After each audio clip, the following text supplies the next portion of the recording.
Good evening, everyone. I'm the Storyteller, and I'm here to help you fall asleep with these road trip horror stories. So before we get started, be sure to subscribe to the channel and like the video Idel. Hope to know where you're from and what time you're watching this. So leave in the comments when you're ready to get comfortable and relax. Whether they occur on campus or in social settings like bars or parties, college horror stories are a major part of a person's college years. While your social life may significantly improve from high school to college, many people are unaware of how important it is to smell good because people judge you based on your sense of smell. And smelling bad is a surefire way to make people not want to associate with you. If you want to avoid this, Scentbird is your solution. It's a monthly. For just $17 a month, you can subscribe to a service that lets you choose from a vast array of colognes and perfumes from all the best fragrance brands, including Gucci, Versace, Prada, and Tom Ford. And find your favorites without purchasing a large, pricey bottle. Each fragrance comes in a 30-day bottle, and some of the scents I received this month were Versace's Eros Flame, Sanctuary's Cross River Gorilla, and Bentley's Foreman Black Edition. Each bottle comes with a card that describes the fragrance, similar to Scentbird.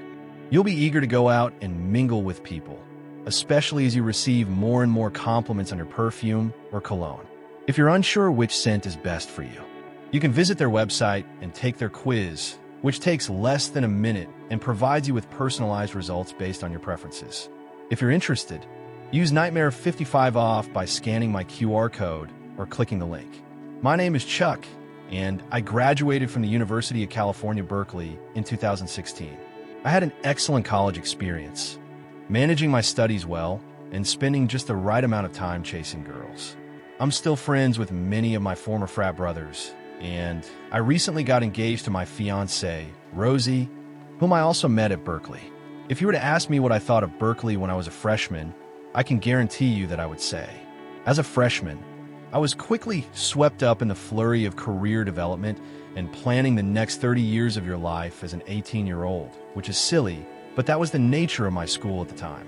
The Berkeley atmosphere was very foreign to me, and it was strange to be surrounded by so many self-proclaimed high achievers.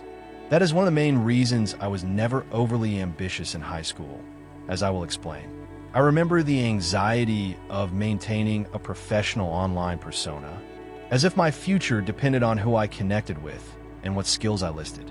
Nevertheless, I checked all the boxes and started looking for a summer internship. Shortly after, I received a meaningful message in my inbox. To my genuine surprise, a prestigious business firm had expressed interest in my profile. It wasn't one of those automated messages, and the content of the message showed that this was actually a special, one-of-a-kind message made just for me. I read it about 6 times before I finally replied, and after a day or so, I received an invitation to a first-round interview. I spent hours researching the company so I would know what to expect, and I prepared myself with as many sample questions as I could find. I soon received a message from a man named Armin Slawinski, who I will always remember, saying that he would be my interviewer and that the first. I did some background research on the man, but my excitement quickly turned to confusion. I searched LinkedIn for Armin's profile in the hopes of learning more about the person I would soon be meeting, but I found nothing. No social media, no professional footprint, and I dismissed it, assuming it was because he might prefer privacy or something. Armin and I decided on time, and he gave me the interview location. I looked it up on my phone and discovered it was some. I started to wonder why an interview would not be held in Berkeley at a random coffee shop in Oakland. There were plenty of coffee shops and ideal interview locations in our college town, so I was just baffled. The address appears to be fairly normal online, so I didn't give it much thought. A day before the interview, I told my friend Riley about the situation, and he was even more perplexed than I was, telling me that it seemed fishy. I agreed with him, but I decided it was worth it for the job. I told him that I was Ubering and that he offered to give me a ride because he wasn't doing anything else at the time. I thanked him and accepted his offer, not realizing that if he hadn't offered to drive me, I might not even be telling the story. It was 4 p.m. the following day when Riley arrived at my dorm. I admit that I was really anxious because this was one of my first interviews. I got in the car and we drove away, and 20 minutes later, I told Riley to drop me off on the street because I didn't want to be. Seeing having a friend drop me off for an interview, I thanked him and he offered to wait for me. I asked him if he was sure and he smirked, pulling out a big bag of weed from inside of his dashboard. I left and shut the door. I walked a couple minutes to the location and, froze in my tracks, I looked up at the literal construction site.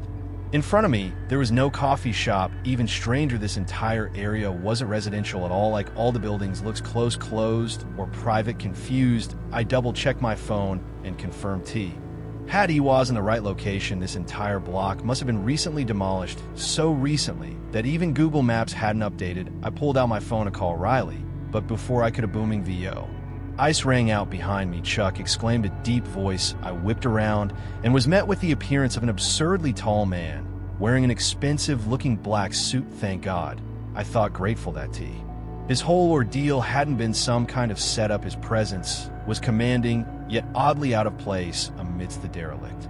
He approached me with a bewildered expression on his face, and we shook hands.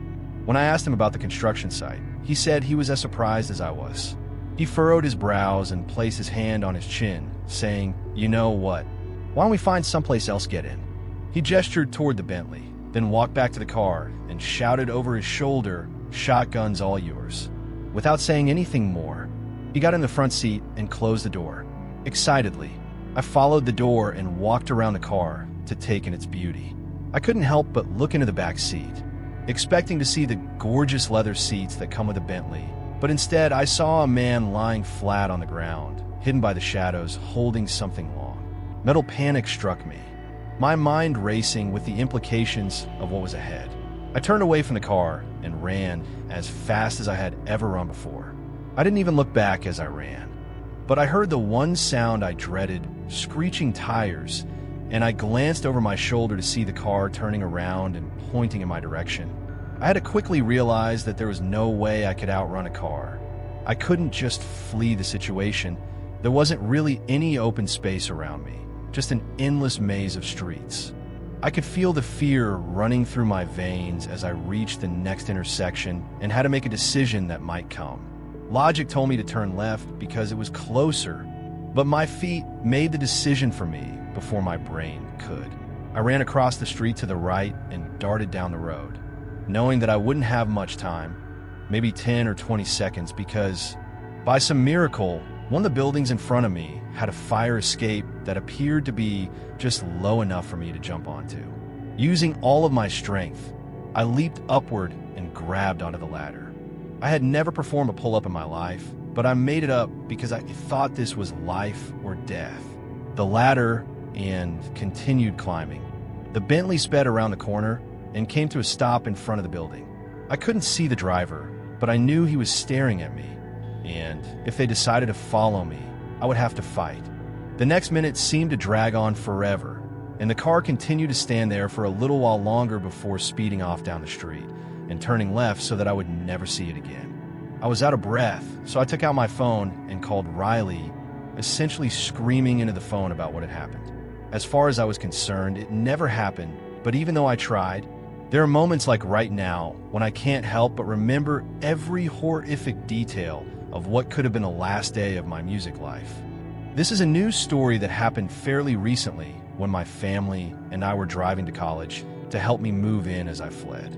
He found me, so I got in the car and we drove off in silence. The aftermath of this whole thing was fairly uneventful. When we got there, I discovered that I would be living with 3 other guys. I already knew one of them in the other room. We met at orientation and got to know each other. His roommate isn't important to this story, but I'm going to talk about my roommate Diora because I got his social media accounts beforehand and we exchanged information before moving in. I also tried chatting to him on Instagram to get to know him. I'm currently a first-year student. I tried to talk to him again, but his responses seemed dry, and his profile looked like one of those Discord mods you see on Instagram Reels or TikTok. Ironically, when we moved in, he looked like a Discord mod, but he was about my height, thin, and had a peach fuzz mustache. His talking style matched his texting style, and he seemed very introverted. He frequently stammered and always tried to cut the conversation short. When he was asked what kind of music he enjoys, he replied that he doesn't listen to it because it wouldn't fill his cup of emptiness. However, when he set up his PS5, he started playing games right away. What's strange isn't him playing games, but rather what he does when he does it. Diora makes these strange grunting noises, shakes his body violently, and laughs when he spams the controller. He also places his feet in his desk cabinet, occasionally grabbing them and pulling them towards his body during his shakes, whispering to himself as. There's more to the story. During the first week, I went out with some friends I met in my dorm building and returned rather late to my room. He plays alone or with his online friends, and he usually giggles while repeating what he whispered twice. He stays in the room all the time and hardly ever completes homework. 1 a.m. in the dorm. Diora appeared to be sleeping in his bed, so I pushed it off as I went to my cabinet, which was next to my bed. I felt goosebumps on my arms and felt compelled to turn around, so I did. Diora was staring at me with a small smile on his face, so I yelled, "Holy Diora, why are you looking at me like that?" He laughed it off and turned to face the wall, which made me feel uneasy. I want to add that I attempted to move out 3 more times, but my college informed me that they didn't have any open dorms, so I tried to move into the other. When I returned from my English class, Diora jumped up in a panic and asked me why I was returning so early. This was strange because my English class actually ended late, so I returned late. I asked him if he needed the room to himself, and he declined, striking a strange pose that seemed to be from an anime. This meant that I was stuck with Demora for the semester, and I just had to deal with it. About 3 months went by. He had a box on his desk, and when I brought it up, he told me it wasn't important.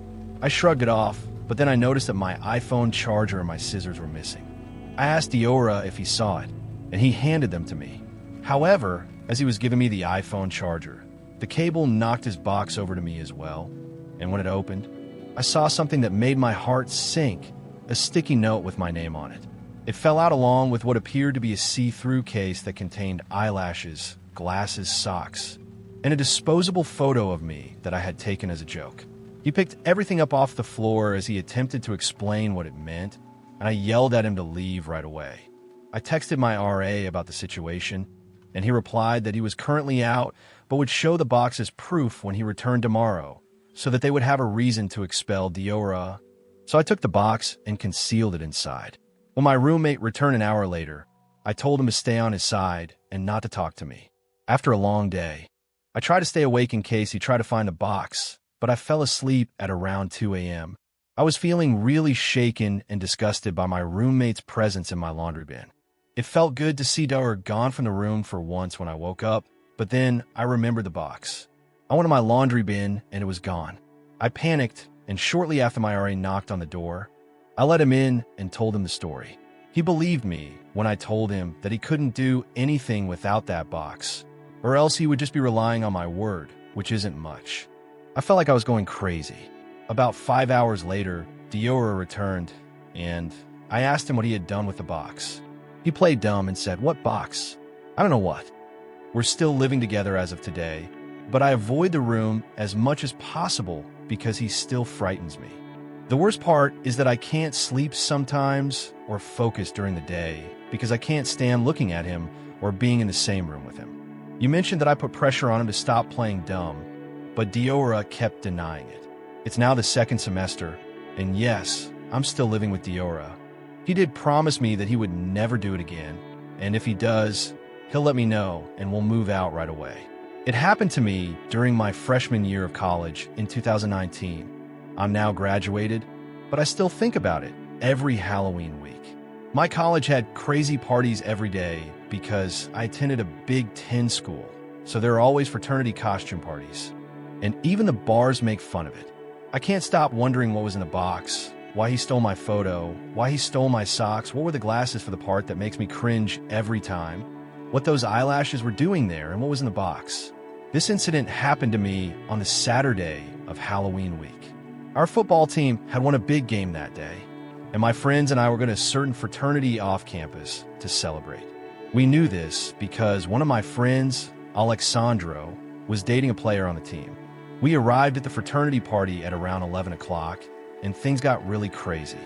Everyone was getting drunk really quickly, and we were all jeering the school we defeated in various chants. I was taking shots and dancing with all of my friends while the music was blasting. It's important to note that my phone died during this time, so I gave it to Alexandra to put in her purse. Later, I told my friends that I needed to use the restroom and asked them to wait for me by the DJ booth. By this point, we were all pretty drunk. As I was urinating, I heard a frat brother in the house yell "cops" at the top of his lungs, and people began to scramble to leave the house. I sprinted out of the frat house and was met by several police cars and flashing lights. People were running in all directions, some of them talking to the frat brothers, while others were attempting to apprehend minors. I realized I had forgotten my phone and began calling out for my friends while dodging the police. Realizing I wouldn't be able to locate them in the crowd, I made the decision to start heading home, even though I wasn't totally sure how to get there, because the frat house was quite far off campus in a different location. I started walking home from other frats, and even though it was only October, it was freezing.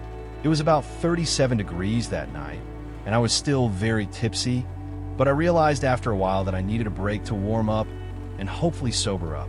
I came upon a building that appeared to be one of the academic buildings I had heard about. So I went up to it, opened the door, and entered. It was fairly dark inside, but a few exit signs at various door entrances lit a decent. After 5 minutes, I began to calm down a little and realized that I was in a warehouse rather than an academic building. I felt much warmer, but I was still anxious about the unsettling atmosphere around me. I tried to open the door, but something made me queasy because it was locked. How could it have been opened if it was locked from the inside? I started to move toward a door by the exit sign, pushed it open, and entered expecting to go outside, but instead I entered a different area of the... I want to turn around and go back through the door, but it was also locked behind me. Panic struck, and I was trying not to cry at this point, so I leaned against the wall and slid down silently, crying when I heard a door slam shut. This room was much smaller, lit by a low red light, and there was a buzzing noise coming from a machine. I could see chains hanging from the ceiling, and there was steam in the room. My eyes widened, and I immediately fell silent. I heard another door close, and then more footsteps. It was getting closer to my area. I saw the door next to me, so I opened it as quietly as I could and snuck through, starting to wade through the steam and hanging chains. I heard the door from the previous room open, and the footsteps were big and heavy. My fight or flight response kicked in, and I approached a window with all of my strength, kicking it 5 times with my foot, breaking it. That's when I heard. With only 10 seconds remaining, I leaped out the window, not even realizing that the building I was now on had a high drop on the opposite side. I fell about 10 feet, landing on top of 2 recycling bins. Shocked by the impact, I pushed myself off and looked up at the window, which was shattered and empty. I ran beneath some pine trees a few feet away, hiding myself in the shadows, and when I looked back up, I noticed a figure peering in through the window. My entire body went numb with fear, so I snuck across the street and ran as fast as I could for as long as I could remember. When I returned to my dorm, my friends were waiting for me outside, terrified and freaked out, telling me that I had been gone for nearly 4 hours. The next day, I told them about my experience, and they listened to me talk with their mouths hanging open. After more discussion, I realized that it was a building that hadn't been used in a number of years, and the pit in my stomach struck me once more. The person who was in the building wasn't a police officer or night security. Instead, it was a stranger who had followed me. It still makes me sick to this day.